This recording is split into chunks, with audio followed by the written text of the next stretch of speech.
ya.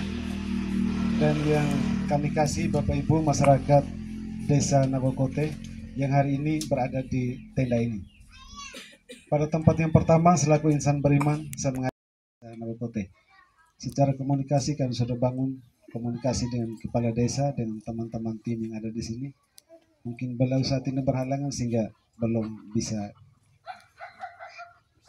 dikonfirmasi. Lalu untuk pertemuan kali ini nanti sosialisasi diri. Lalu yang kedua itu ada sesi tanya jawab, dialog, apa yang perlu kita sampaikan untuk Flores Timur ke depan. Dan inspirasi Bapak Ibu masyarakat dusun Liduang ya, ada 2 dusun ya. Memang semuanya tadi menyebutkan Pak Lukman Ribeiro. Saya memang terakhir itu saya di Jogja.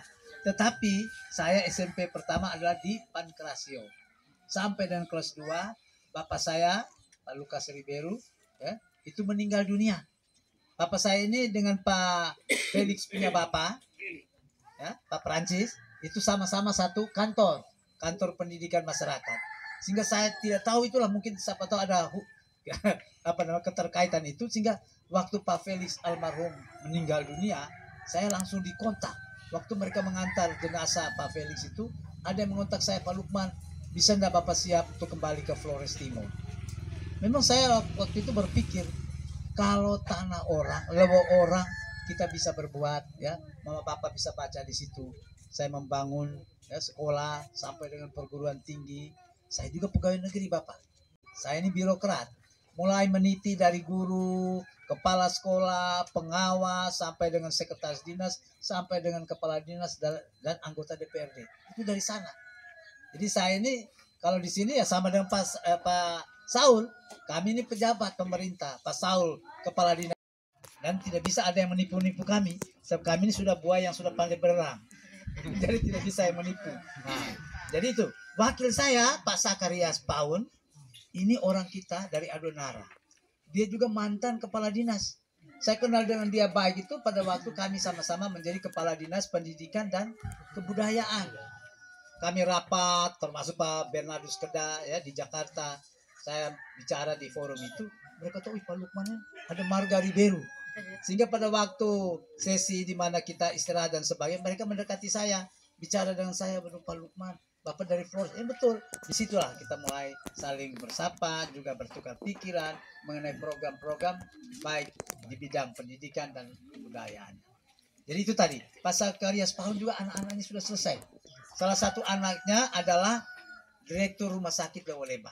Jadi dia ini Pak Sakarias Paun ini banyak pengalamannya itu di Timor sana dan di Lembata.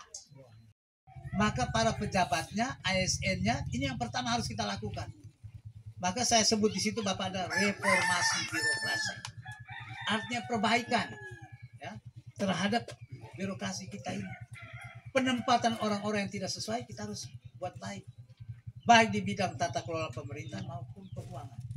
Jadi kalau ASN-nya sudah baik, duduk baik dan sebagainya, tidak hanya asal Bapak senang aja. Kalau bupatinya bilang kamu harus begini, padahal melanggar aturan. Lalunya iya. Ini yang saya bilang salah urus. Kita lihat juga bahwa dalam pemerintahan kita pengangkatan tenaga honor. Lalu sekarang kenapa kan tidak bisa membayar? Akhirnya diberhentikan kan Bapak 850 orang. Padahal pemerintah pusat sekarang menyatakan apa? Harus mereka tetap di dalam. Sebab nanti mereka melalui P3K dan sebagainya diatur. Tapi kita sudah istirahatkan orang, rumahkan orang. Ini kan yang menyedihkan. Ini berarti tidak taat pada aturan-aturan. Aturan itu kan sudah menyuruh sampai dengan November 2023 mereka tenaga honor. Dan kita sudah siapkan anggaran. Tapi di pertengahan kita memberhentikan. Padahal sekarang ada lagi surat baru. Untuk mereka itu disiapkan kembali. Maka harusnya kita angkat kembali. Nah sekarang kan ada ribut antara DPRD dengan bupatinya, pemerintahnya.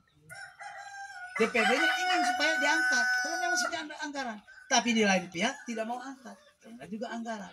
Kita lihat itu kemarin ribut mengenai masalah tenaga kesehatan. Mereka itu harusnya punya hak karena akibat COVID 5 sekian miliar. Tetapi ternyata tidak dibayar, tapi dipakai untuk lain. Nah, setelah KPK BPK turun dan menghitung bahwa itu adalah benar milik daripada nakes, apalagi KPK sendiri mengingatkan begitu, baru pontang panting disiapkan sekarang anggaran pemerintah untuk membayar mereka. Anggaran sudah kacau. Kalau perut masih kosong. Maka itulah saya tempatkan kata sejahtera. Flores Timur yang sejahtera dan bermartabat. Maka semua hal yang berkaitan dengan perekonomian, baik pertanian, perkebunan, pariwisata, dan lain sebagainya, itu harus kita tingkatkan supaya menjadi pemasukan bagi daerah. Seorang bupati dinilai berhasil, sebenarnya salah satu yang paling utama artinya indikatornya TAD. Harusnya makin naik, bukan tuh kenyataan di Flores Timur kita ini TAD kita paling rendah di NTT. Ini yang menyedihkan.